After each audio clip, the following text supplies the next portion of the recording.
Sevashakti pain and palliative home care യൂണിറ്റിന്റെ പ്രവർത്തനം തുടങ്ങി. പലതരം രോഗത്താൽ ബുദ്ധിമുട്ട് അനുഭവിച്ച് വീടുകളിൽ കിടപ്പ് രോഗിയായവരെ വീടുകളിൽ പോയി കണ്ട് അവരെ പരിചരിക്കുന്നതിനും ആശ്വസിപ്പിക്കുന്നതിനും വേണ്ടി Sevashakti foundation pain and palliative home care യൂണിറ്റിന്റെ പ്രവർത്തനം തുടങ്ങി. തമ്പാനൂർ രാജാജി നഗറിൽ നടന്ന ചടങ്ങിൽ സീരിയൽ താരം ദിവ്യ ശ്രീധർ ഉദ്ഘാടനം നിർവഹിച്ചു. Foundation vice president S Sunilkumar അധ്യക്ഷനായിരുന്നു. സെക്രട്ടറി എം സന്തോഷ്, മുൻ ward councillor R Harikumar, Sharmila Sajan, doctor Timothy, Sheeja Sandra തുടങ്ങിയവർ സംസാരിച്ചു.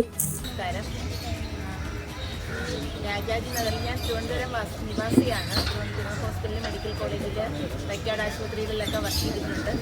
ചില മുഖങ്ങൾ ഞാൻ ആശുപത്രിയിൽ കണ്ട് പരിചയമുള്ള മുഖങ്ങളും ഞാനിതിൽ കാണുന്നുണ്ട്. എന്തായാലും നമ്മൾ ഒന്നിച്ച് ഒരു കൂട്ടായി നിങ്ങളിൽ ഒരാളാണ് ഞാനും എന്ന് ചിന്തിക്കുന്ന ഒരാളാണ് ഞാൻ. അപ്പം എൻ്റെ സഹോദരന്മാരാണ് നിങ്ങളെല്ലാവരും. എന്നാൽ ഈ തിരുവനന്തപുരം നിവാസിയാണെങ്കിൽ കൂടിയും ഈ രാജാജി നഗറിൽ ഞാൻ ഇന്ന് ആദ്യമായിട്ടാണ് അകത്തുള്ളിൽ പ്രവേശിക്കുന്നത്. ഷീജ പറഞ്ഞറിഞ്ഞില്ല 1500-ൽ പരം കുടുംബങ്ങൾ താമസിക്കുന്നുണ്ടെന്നും അതിൽ 40ഓളം കിടപ്പ് രോഗികളുണ്ടെന്നും മറ്റും പറഞ്ഞറിയാൻ കഴിയും.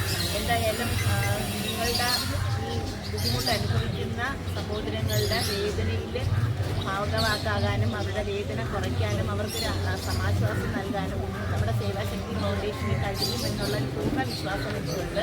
അപ്പോൾ നിങ്ങളുടെ വേദനയെ പങ്കിടാനായിട്ട് ഞങ്ങളും നിങ്ങളുടെ കൂടെ ഉണ്ടാവും.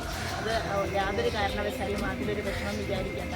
എന്തായാലും നിങ്ങൾക്ക് ഒരു ഐക്യമത്യത്തോടു കൂടി ഇവിടെ ഒരു കുടുംബമായിട്ട് എല്ലാവരും കഴിയുന്ന ഒരു നല്ലൊരു അന്തരീക്ഷമാണ് അകത്ത് കയറിയപ്പം കാണാൻ കഴിഞ്ഞത്.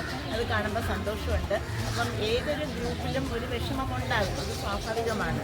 അത് നമുക്ക് പങ്കിട്ട് അതിൽ കുറയ്ക്കാനുള്ള ശ്രമം തീർച്ചയായിട്ടും നമുക്ക് ഒന്നിച്ച് ചെയ്യാം. സേവാശക്തി ഫൗണ്ടേഷൻ അതിന് കഴിയുമെന്നുള്ള 100% ഉറപ്പുണ്ട്. അപ്പം ഇന്ന് മുതൽ നിങ്ങളിൽ ഒരാളായി ഞങ്ങളും ഉണ്ടാകും. എല്ലാവർക്കും